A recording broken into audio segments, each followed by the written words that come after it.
प्रिय छात्र छात्राओं नमस्कार। हमारा जो 3 का पाठ है बच्चों, वो है अपवाह।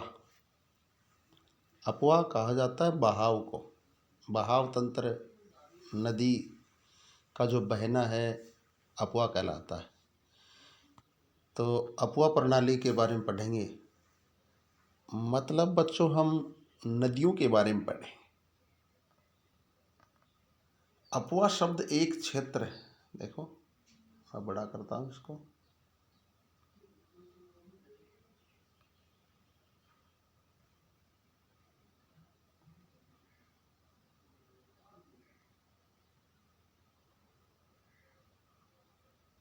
अपवाह शब्द एक क्षेत्र की नदी तंत्र की व्याख्या करता है। भारत के भौतिक मानचित्र को देखिए, आप पाएंगे कि विभिन्न दिशाओं से छोटी छोटी धाराएं आकर एक साथ मिल जाती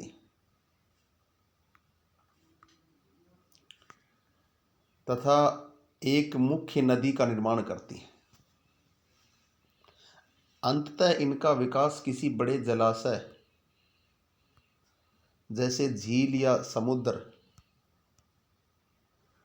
या महासागर में होता है। एक नदी तंत्र द्वारा जिस क्षेत्र का जल प्रवाहित होता है उसे अपवाह द्रोणी कहते हैं।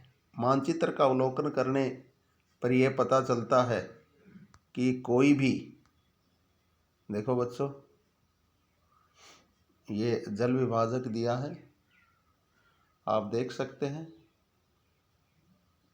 तो जो जल विभाजक होता है, जल विभाजक का अर्थ बांटने वाला। धारा ए की तरफ, धारा ब की तरफ, जो भी ब की तरफ निकलती है वो ब की तरफ बहती है, ए की तरफ निकलती है वो ए की तरफ बहती है। ये उच्च भूमि होती है।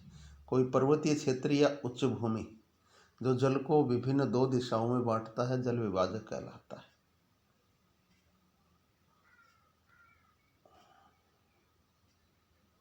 कोई भी ऊंचा क्षेत्र जैसे पर्वत या उच्च भूमि दो पड़ोसी अपवाह द्रोणियों को एक दूसरे से अलग करते हैं। इस प्रकार की उच्च भूमि को जल विभाजक कहते हैं। विश्व की सबसे बड़ी अपवाह द्रोणी अमेजन नदी की है। वैसे बच्चों नील नदी है सबसे लंबी है, लेकिन पूर्ण बहाव की दृष्टि से अमेजन। भारत में किस नदी की अपवाह द्रोणी सबसे बड़ी है?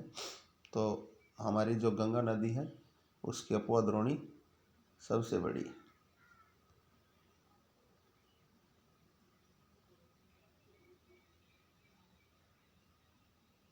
भारत में अपवाह तंत्र। भारत के अपवाह तंत्र का नियंत्रण मुख्यतः भौगोलिक आकृतियों के द्वारा होता है। इस आधार पर भारतीय नदियों को दो मुख्य वर्गों में विभाजित किया गया है। एक हिमालय से निकलने वाली नदियां और दूसरी प्रायद्वीपीय नदियां या दक्षिण भारत की नदियां। भारत के दो मुख्य भौगोलिक क्षेत्रों से उत्पन्न होने के कारण हिमालय तथा प्रायद्वीपीय नदियां एक दूसरे से भिन्न हैं। हिमालय की अधिकतर नदियां बारहमासी नदियां होती हैं जिनमें वर्ष भर पानी रहता है, क्योंकि इन्हें वर्षा के अतिरिक्त ऊंचे पर्वतों से पिघलने वाली हिम द्वारा भी जल प्राप्त होता है। हिमालय की दो मुख्य नदियां सिंधु और ब्रह्मपुत्र इस पर्वतीय श्रृंखला के उत्तरी भाग से निकलती हैं। इन नदियों ने पर्वतों को काटकर गौर्ज का निर्माण किया। गौर्ज एक गहरी खाई होती है बच्चों, गहरी सकरी खाई, गौर्ज। हिमालय की नदियां अपने उत्पत्ति के स्थान से लेकर समुद्र तक लंबे रास्तों को तय करती हैं।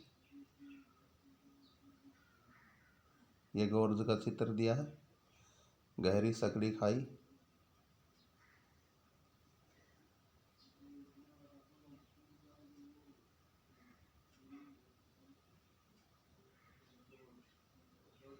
अपवाह प्रतिरूप।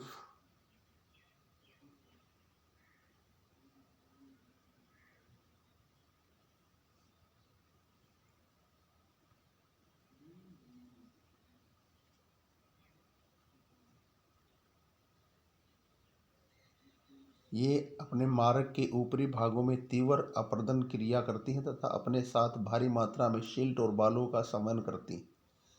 मध्य एवं निचले भागों में ये नदियाँ विसर्प, गोखुर झील तथा अपने बाढ़ वाले मैदानों में बहुत सी